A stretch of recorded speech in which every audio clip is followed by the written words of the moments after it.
Hey, all you cool cats and kittens. I'm Sherlonya, and I'm here to talk to you about Tiger King with a cake. But first, if you don't want to miss anything that AADL TV has to offer, go ahead and subscribe to our YouTube channel. And if it turns out that you like these cake decorating videos, go ahead and click like on this one. It'll help other people find these. I, like many other people, watched Tiger King. I blame Twitter for this. If it weren't for Twitter, I would not have been pointed in the direction of the story of Joe Exotic and his zoo and the murder for hire plot and all of the other things that happened. And I'm here to talk to you about Tiger King through a cake. There is a lot going on in Tiger King, so let's just get started. I don't even know where to begin. And so I think that we're going to start with the Pop Rocks. This movie, this Netflix documentary was explosive in a million ways. Not really a million, but in a number of ways. And this is why we are putting Pop Rocks along the outside of this cake. And not just any Pop Rocks. We are putting cotton candy Pop Rocks on this cake because cotton candy is one of those things that you kind of associate with just going out to a carnival or a circus or some other place where you're just being entertained by spectacle and strangeness. And that seems entirely appropriate for the Tiger King series. Also, there were a lot of literal explosions that happened during this series. There was a fire where some poor, unfortunate crocodiles, or were they alligators, met their untimely demise. So let's just get these Pop Rocks on here.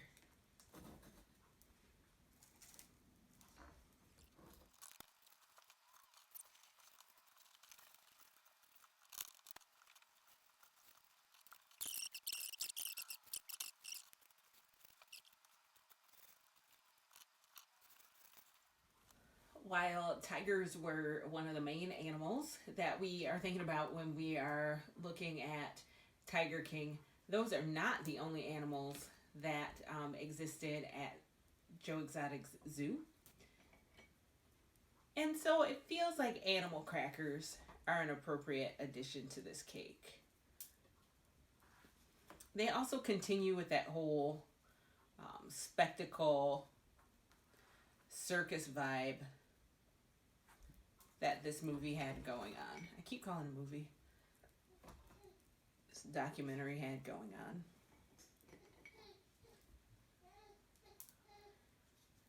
He didn't have any camels in there, but he probably would have if he could have. It seemed like he was all about the big animals.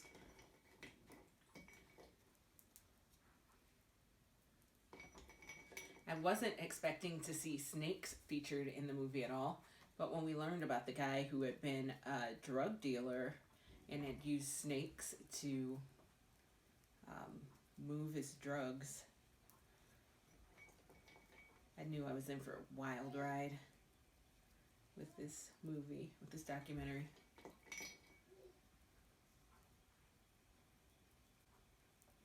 Joe Exotic also bred animals. Well, he bred a lot of tigers, but he also bred ligers, which I don't know if I've ever heard of them before. A mix of a lion and a tiger. I have some follow-up questions about that. This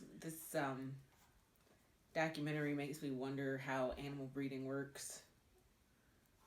There was something that I was reading about this documentary, and some animal rights folks were afraid that this would make people kind of like lionize. Oh, that's funny.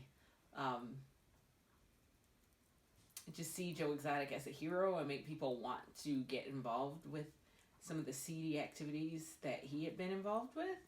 And I just don't see that. If anything, this seems to be a cautionary tale to me about this whole world of animal, big cat stuff.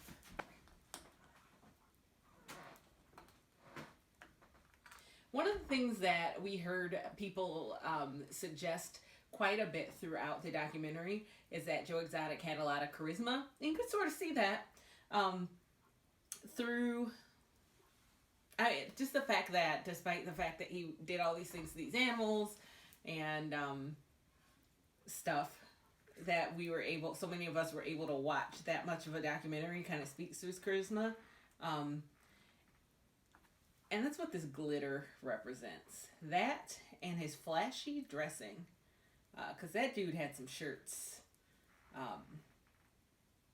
There are just a lot of flashiness about the way that he dressed.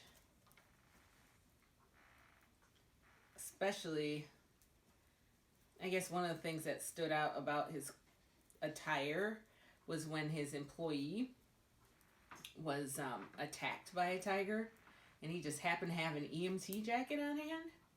That's interesting. And he happened to have it on hand, and it was close enough that he was able to get that jacket on and wear it when he attended to his employee. Like, did he have that on standby? Did he have multiple EMT jackets? Did he practice changing into this jacket? If I had like a spare set of costume clothes on standby, I don't know that I would be able to change into them and then respond to an incident like that. But, you know, no one ever said I had the charisma of Joe Exotic, so.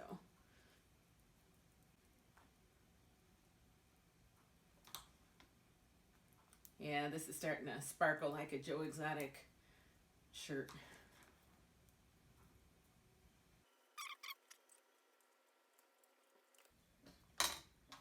Joe Exotic was definitely into glitz and glamour, as you could see through his attire.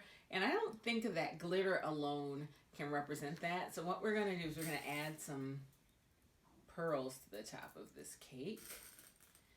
These pearls remind me of the hot pink shirts that he and his husbands, that's right, husbands, wore in their marriage ceremony. I feel like anyone with as many husbands as Joe Exotic has should have their wedding represented on their cake. The other thing I'm going to include on the top of this cake, some rock candy. Because it's kind of goes along with that carnival theme, you know, and I guess there are other meanings that somebody could attribute to rock candy when you're thinking about Joe Exotic, but we're going to try to keep this cake, I don't know, as classy as you can when you're discussing this topic, this person. Speaking of classy, or maybe classy, we gotta think about Doc Antler for a minute. Like, they sort of presented that guy as like a classy version of Joe Exotic, you know. And Joe Exotic said that himself. He's like, hey, he's just kind of like a classier version of him, you know. And can you call somebody a classier version of somebody else when he's like pressing people into labor, making them work all day without paying them? And anytime anybody starts speculating about a sex cult, I think that classy might be off the table. But maybe that's me and my prejudices. Joe Exotic had in his life more husbands than the husbands that we saw on the show. Like I said earlier, I kind of went down numerous rabbit holes after watching the Netflix series. And there were a couple of husbands that came before the ones we saw on the show. And I think he had a total of 5. That's a lot of husbands. It's like, dude, you got 5 husbands and some of us can't even get one? Like, there's something about that world that seems sideways to me. Let's see. Is the lesson wear more glitter and blow things up? I don't know.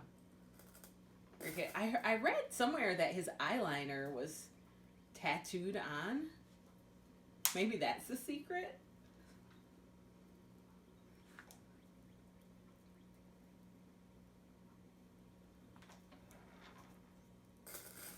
Gonna have to clean this plate up. This plate looks a mess.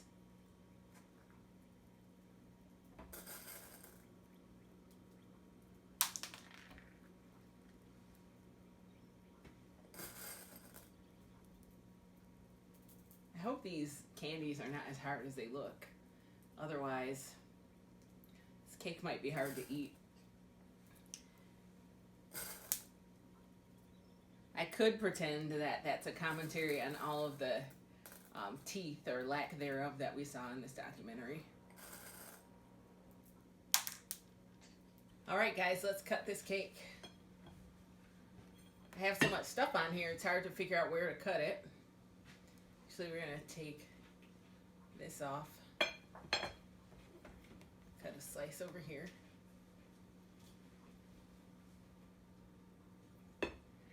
So the Pop Rocks on this cake were talking all night long last night. I felt like it was an appropriate metaphor for Joe Exotic because that dude keeps talking. See if we'll successfully get a slice out. Which we do. Obviously, I'm not going to sit that upright. Okay, let's talk about the cake.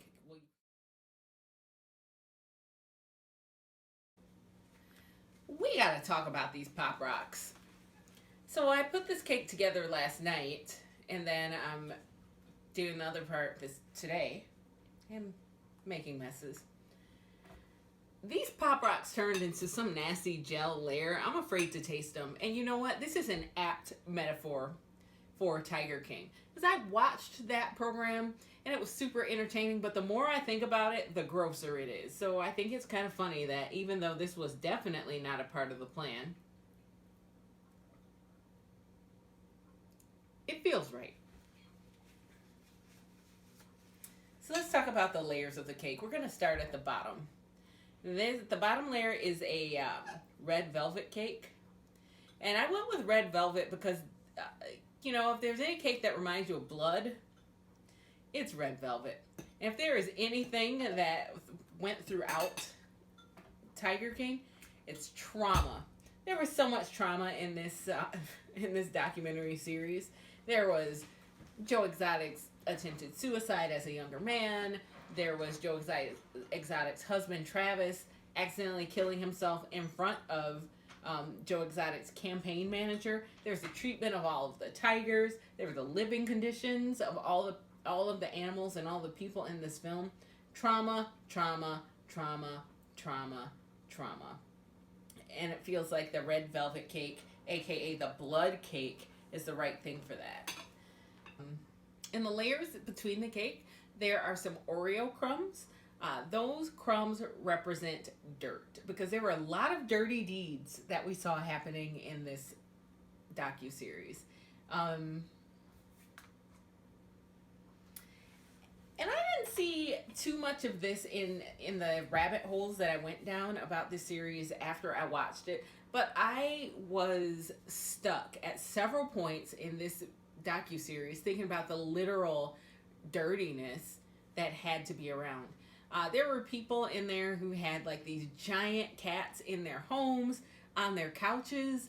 What are the conditions that these folks are living under? This might come from a personal experience I had once as a kid. I don't know how old I was, but my family went to the zoo and I heard this rushing water sound, and I looked up and it was an elephant urinating at the zoo. And I will never forget what it looked like. It looked like somebody had cut open a gallon bottle and just like poured it out. It was just streaming out everywhere. When I think about big animals in domestic spaces or close quarters, all I can think about is all of the urine and where it's going. I'm very allergic to cats, and when I go to like friends' houses, I have to pop a Zyrtec before I even go in there. And you see these giant cats like hanging out all over the place. What was the allergy situation around there? What was the dander situation around there? What was the scat situation around there? And all of those dirty questions are addressed by this OREO layer. Also, the living conditions for all the people who worked at the zoo, particularly there was a scene where somebody opened a bureau drawer and there was a rat in there, and that just made me think, yuck. And that you could see like little shreds of something in the drawer as well. And so we needed to represent just the dirty conditions at the GW Zoo. I have alluded to the rabbit holes that I went down in thinking about this series, and one of them was the journalist who had been a part of taping the documentary, or a part of the footage that had been collected as a part of what he hoped would be a Joe Exotic reality show. And one thing that he said in an interview that I listened to or read or something after I watched the docuseries is that you were always dirty if you lived on that zoo, just because of all of the things that were going on. And I have to eat this cake, so I'm going to stop talking about that dirt layer. The second layer that we have here is an apple pie layer. So basically I made an apple pie filling and then mixed it into some cake batter to create this layer. My apples were on their last leg though, and I feel like that's the totally appropriate way to go about talking about Tiger King. There were some scenes in Tiger King where they talked about how Joe Exotic fed the tigers at his zoo, and what he would do is get like just throwaway meat from Walmart, like expired meat or meat that couldn't go back on the shelves, and he would just get just pounds and pounds and pounds and pounds of it. And that's a lot of what his tigers would eat. But that is also what many of the employees who worked at the zoo would eat. And so I feel like it's super appropriate that I would take some apples that really, really were rightfully destined for the compost pile and put them in the Tiger King cake. The other thing is I almost feel like the Joe Exotic Tiger King story is like this all-American story in some ways. You have this guy, he is who he is. He is super proud of being who he is. He's like, I have every right to be who I am, and I'm gonna make $1 out of it. And that feels very American to me. American like apple pie, if you will, or maybe you won't. The other thing that stood out to me here is, you know, there's this very American idea that anybody can be president. Joe Exotic ran for president. Joe Exotic also ran for governor of his state. And I feel like that makes the apple pie layer, again, an apt metaphor for this series.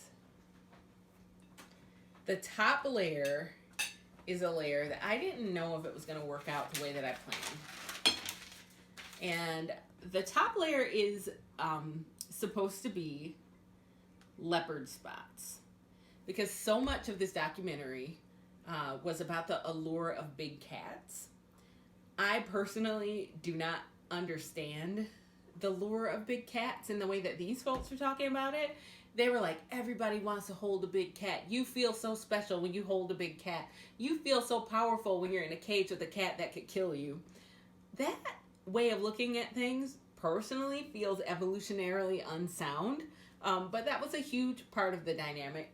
That was a dynamic that you saw with Joe Exotic. That was a dynamic that you saw with Carol Baskin. She also had been attracted to these animals. That was a dynamic that you saw with the guy who eventually took over Joe's zoo. That was a dynamic that we saw with Doc Antler, the other guy who had a big cat zoo. His was in Myrtle Beach, and he, much like Joe, attracted so many partners, I guess. There were so many women working at this park, many of whom the documentary suggested were romantically involved with Doc Antler. When you look at Doc Antler, when you look at the cats, you're like, those cats are bringing those ladies in. And so this top layer represents that. You look afraid of the Pop Rock situation. I mean, well, are there still some that are on the cake, or? Yes. So this is part where I call on the help of my teen helper again. I need you to tell me what you think about this cake. Okay. All right. You know, I feel a little bit of pressure, to be honest, so I'll just leave the... You're not feeling the Pop Rocks? You gonna scrape them off? I mean, did you try them? I did try them. Were they good? I did try them. Okay, so I'll definitely leave those for... Which layer should I try first? You go for what you know. I don't know anything. Did you watch any of the Tiger King with us or no? I watched some of it. So what did you think? I mean, it was a crazy show. So why don't you go ahead and try some of this cake and see if you feel like it lives up to the craziness of the show. I don't think that's how you get somebody to try cake, but all right.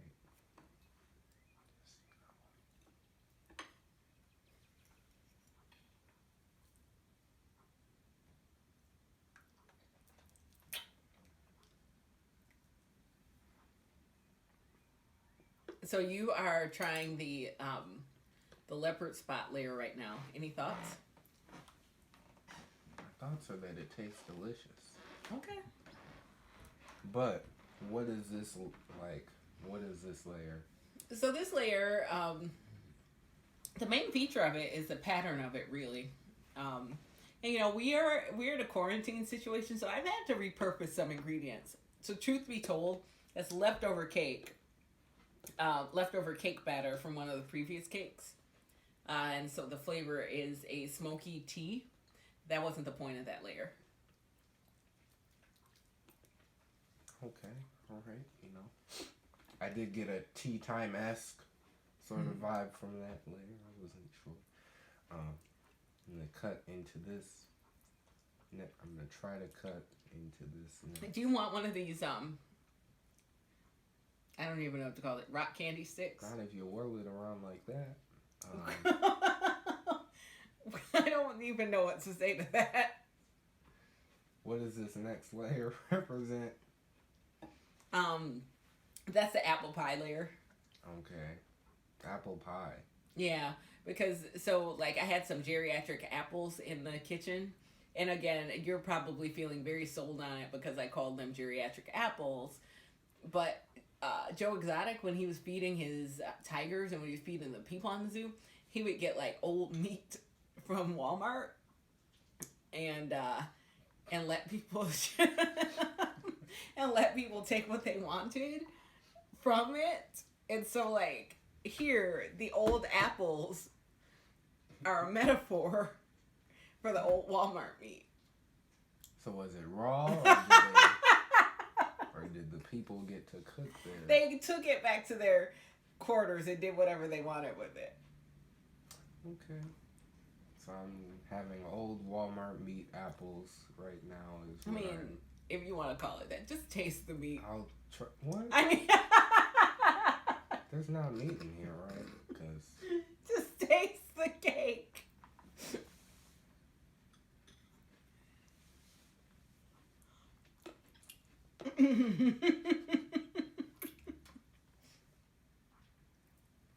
So, what do you think? I like the layer, but I can't stop thinking about Walmart meat just being thrown to me. But okay, it's pretty solid. Yeah. You want to taste the blood layer now? I'm gonna cut these rocks off and save these for when I'm actually done with blood layer, you said? Yes. So there was a lot of trauma and like dead people in this, and dead tigers in the story. So I wanted a layer that represented all the trauma that happened in the docuseries. And I felt like the best way to represent trauma would be like a bloody looking layer, and that's why we have red velvet. Okay, so like it's just red velvet? It's just red velvet. The red here comes from food coloring. Okay. I promise.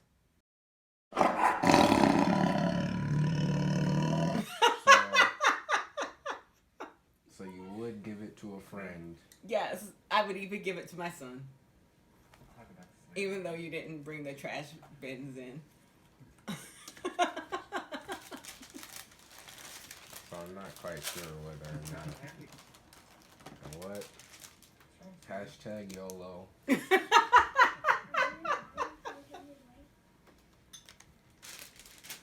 You look like the blood layer might be your favorite. I do like it, I'm not gonna lie. Did you get any of the animal crackers? No, I did not. Did you get any of the pink balls from the top? I did, they were crunchy. Okay. Is there anything else you'd like to say about this cake? It was overall delicious, even though I kind of made a mess of it. Are you going to try the rock candy? I might. Eric, would you try the rock candy? You wouldn't? Okay, so I might put this back on my plate, but I can take the rest of this cake back to my room, correct? What are you going to do with it in your room? Eat it, of course. I feel like maybe you should eat it out here. I'll see you later. Thank you, Teen Helper. You're welcome.